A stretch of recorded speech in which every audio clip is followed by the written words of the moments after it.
జలాలను విషపూరితం చేస్తూ మత్స్యకారుల జీవన విధానాన్ని దెబ్బతీస్తున్న విషపూరిత ఫ్యాక్టరీలను వెంటనే మూసివేయించాలి అని రాష్ట్ర ఉప ముఖ్యమంత్రి కొణిదెల పవన్ కళ్యాణ్ కు అరుణోదయ సాంస్కృతిక సమైక్య తెలుగు రాష్ట్రాల గౌరవ అధ్యక్షురాలు బిమలా విజ్ఞప్తి చేశారు.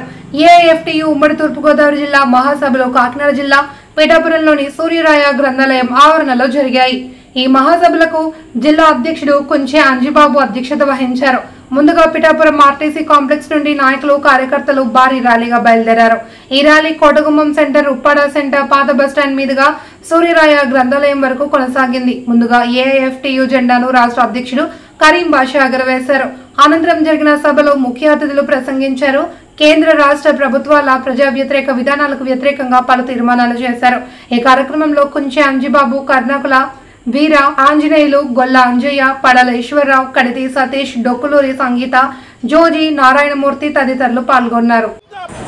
పిఠాపురం నియోజకవర్గానికి ప్రాతినిధ్యం వహిస్తున్నటువంటి పవన్ కళ్యాణ్ గారు అభ్యుదయవాదిగా, ప్రజాభిమానాన్ని చూరగొన్నటువంటి వ్యక్తిగా ఈ నియోజకవర్గానికి ప్రాతినిధ్యం వహిస్తూ ఈ రాష్ట్రానికి ఉప ముఖ్యమంత్రిగా ఉన్నారు.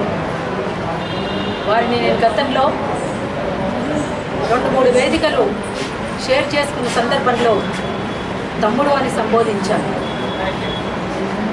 ఈరోజు వారే ఉప ముఖ్యమంత్రిగా ఆంధ్రప్రదేశ్ రాష్ట్రానికి ఉన్నారు.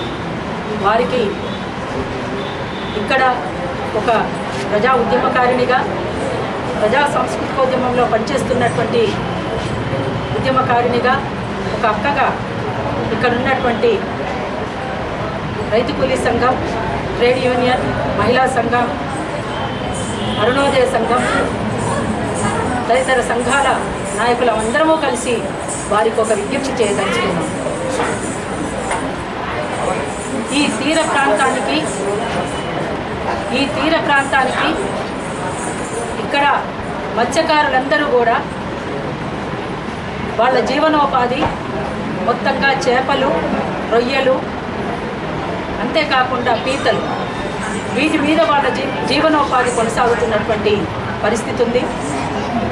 వీటిని కాపాడుకోవాలి అని అంటే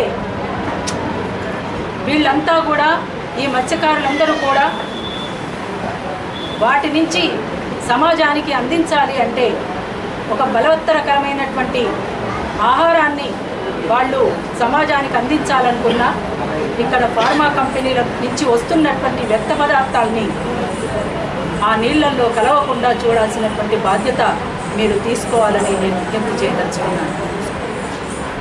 ఇవాళ దివిస్ కంపెనీ కానీ ఇంకా తదితర ఫార్మా కంపెనీల ద్వారా వ్యర్థ పదార్థాలు విపరీతంగా ఆ నీళ్లలో కలిసిపోయి కలుషితమైపోయి చేపలు, రొయ్యలు, పీతలు కూడా చనిపోతున్నటువంటి సందర్భం ఉన్నది. అంతేకాకుండా అవి ఒకవేళ బతికి ఉన్నటువంటి చేపల్ని తిన్నా కూడా ఆ నీళ్లు తాగినటువంటి ఆ చేపలతోటి రోగాల బారిన పడేటువంటి అవకాశం కూడా ఉంటుందనేటువంటిది వారికి విజ్ఞప్తి చేయదలుచుకున్నాం.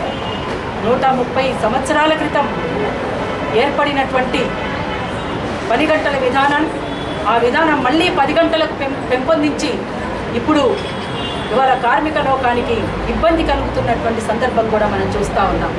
అంతేకాదు, గత ప్రభుత్వంలో మద్యం దోపిడీతోటి కుటుంబాలే కూడా విచ్ఛిన్నమైపోయి మహిళలకు భద్రత లేనటువంటి సందర్భం మనం చూసాం. అట్లాంటి పరిస్థితులను ఎదుర్కొన్నాం. మహిళలపైన అత్యాచారాలు, గృహహింస పెరిగినటువంటి సందర్భాలు మనం చూసాం. అందుకనే ఈ మద్యం ఒకటే కాదు, గంజాయి తదితర మద్యానికి సంబంధించినటువంటి, మత్తుకు సంబంధించినటువంటి వాటి ఏవైతే ఉన్నాయో వాటిని కూడా నిషేధించే విధంగా తగు చర్యలు తీసుకోవాల్సిందిగా కూడా విజ్ఞప్తి చేస్తూ ఉన్నాను. అందుకనే ఇవాళ ఉన్నటువంటి కార్మికులకు సంబంధించినటువంటి తదితర అంశాలు ఏవైతే ఉన్నాయో, ఇవాళ ఇక్కడ పెట్టినటువంటి డిమాండ్స్ ఏవైతే ఉన్నాయో, సమాన పనికి సమాన వేతనం కానీ, ఇవాళ కార్మిక చట్టాలు ఏవైతే ఉన్నాయో అవన్నీ కూడా అమలు కాకుండా ఉన్నటువంటి పరిస్థితిలో కార్మిక లోకానికి అన్యాయం జరుగుతున్నటువంటి పరిస్థితి మనం చూస్తూ ఉన్నాం. అందుకనే ఈ అంశాలన్నిటిపైన కూడా వారికి మేమంతా కూడా విజ్ఞప్తి చేయడానికే ఇక్కడ ఏఐఎఫ్టీయు జిల్లా సదస్సుని ఇక్కడ ఒకటి జరపడానికి నిశ్చయించుకొని ఇక్కడికి రావడం జరిగింది. అందుకోసం పవన్ కళ్యాణ్ గారికి ఈ అంశాలు మేమందరం కూడా వారి దృష్టికి తీసుకొచ్చి వాటి సమస్యల పరిష్కారం కోసం మేము విజ్ఞప్తి చేస్తూ ఉన్నాం.